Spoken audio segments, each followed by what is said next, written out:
அவங்க ஆட்சி முடிய போகுது. யாரு எம்எல்ஏனுங்களே என்ன சில பேருக்கு தெரியாத இருக்காங்க. நாட்டுல மண்ணெண்ண வாங்குறது தான் கஷ்டம், எம்எல்ஏ ஆகிறது ரொம்ப ஈஸி. நீங்க ஜெயிச்சு வரணும்னு நான் வேண்டிக்கிறேன். மனப்பான்மை இருக்கும்போது நான் அடுத்தவங்களுக்கு போடுவேனா? நான் உனக்கு தான்ப்பா ஓட்டு போட்டேன். நீ எப்படியாவது ஜெயிக்கணுங்கிறத தான் ஓட்டு போட்டேன். ஓட்டு கேட்கற வரைக்கும் கேட்பாங்க, ஓட்டு கேட்டுட்டு போனதுக்கு அப்புறம் கேட்க வர மாட்டாங்க. இருக்கிறவன் குடுக்கலனாலும் பரவாயில்ல, இல்லாதவங்க கிட்ட புடுங்காதீங்க.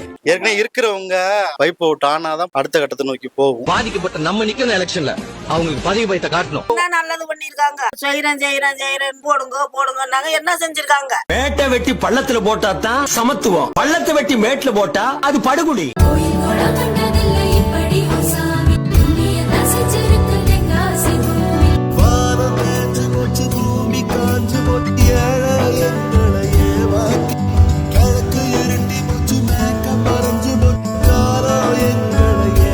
உண்மையா உடைக்கிறாங்கிறவங்க ஜெயிச்சு வரணும், நல்லா இருக்கும். அந்த மாதிரியான ஆள்தான் நமக்கு வேணும். நம்ம தொகுதியில மாற்றம் வரணும்.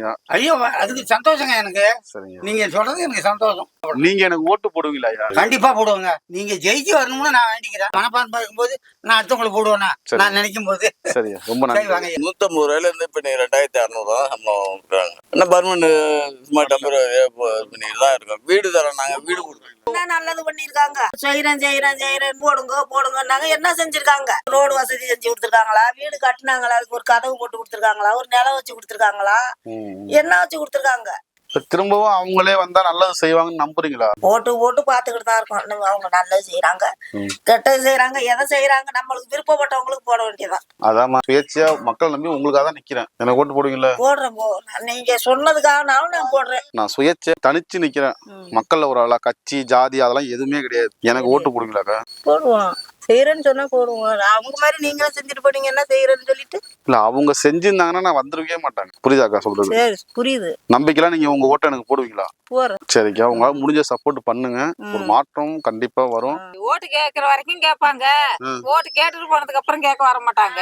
அவங்க பாட்டு ஜெயிச்சுக்கிட்டு அவங்க பாட்டுக்கு போறாங்க. அதை மாத்துறதுக்காக தான் நான் வரேன். சரிக்கா, இந்த ஒரு தடவை உங்க ஓட்டு உங்களால முடிஞ்ச சப்போர்ட்டை எனக்கு பண்ணுங்க. சரியா? செய்வீர்களா? செய்வோம். தமிழன் வீர தமிழன் தலைமை தாங்கும் ஒருவன், துயரம் நேர்ந்த இடத்தில் தோழன் தோள் கொடுப்பான், அனலை போல இருப்பான், அடிமை விலகை உடைப்பான், தன்னிழலை கூட மிதித்தால் நெற்றி கண் திறப்பான்.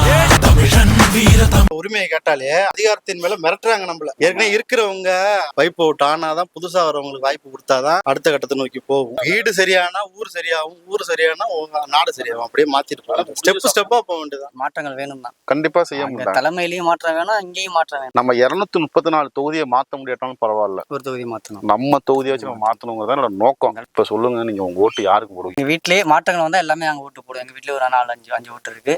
வந்தாலும் கண்டிப்பா போடுவோம். நிக்கிறேன் சுயேட்சை எம்எல்ஏவா, உங்களை கட்சியெல்லாம் எதிர்த்து. நாங்க கட்சிக்காக ஓட்டு போடுறதே கிடையாது. உங்க ஓட்டு எனக்கு போடுவீங்களா? கண்டிப்பாக போடுவோம். வண்டியை போட்டு தான் வச்சிருக்காங்களே, அது போட்டு போற 2 மாசம் ஆகுது. இன்னும் வந்து தார் ஊத்தல. பசு வசதி எல்லாம் இங்க இல்ல. அப்புறம் எதுக்குமா நீங்க ஓட்டு போடுறீங்க? என்ன செய்யறது? அப்புறம் நாங்க இருக்கணும்னு அத்தாச்சிக்கு போட்டு தானே ஆகணும். நாங்க செத்து போயிட்டோம் எழுதி கொடுத்துட்டாங்கன்னா சப்போர்ட் பண்ணுங்க. கண்டிப்பா சப்போர்ட் பண்றோம். இன்ஸ்டாகிராம் ஃபாலோ பண்ணிட்டு தானே. சரி, ஓகே, ரொம்ப நன்றி ஜி. Thanks G. வருவாங்க, இந்த மாதிரி ஓட்டு கேட்பாங்க, போவாங்க, அவ்வளவுதான். மறுபடியும் என்ன பண்ணாங்க, அந்த ஆலோசனை பண்ணிட்டு அப்படியே வண்டியிலே வணக்கம் சொல்லிட்டு போயிடுவாங்க. எங்க குறைகள் என்னன்னு அதை நேரடியா வந்து கேட்டு நேரடியா செஞ்சாங்கனாலே ஒண்ணும் இல்ல, அவங்களோட முடிச்சுக்கிறாங்க. அதோட முடிஞ்சு போடுது. இன்னும் யார் எம்எல்ஏன்னு தெரியாது மக்களுக்கு. அவங்க ஆட்சி முடிய போகுது. இன்னும் 10 மாசமே 8 மாசமே தான் இருக்கு, முடிய போகுது. இன்னும் யாருமே தெரியாது, யாருமே தெரியாது, அந்த அளவுக்கு இருக்காங்க. வீடு தராங்க, வீட்டையே கட்டி முடிச்சா கடனை வாங்கி வீடு போட்டு கொடுக்கல. உங்களுக்கும் தரோம், உங்க பையனுக்கும் தரோம்னாங்க. ஒருத்தர் கூட போட்டு கொடுக்கல.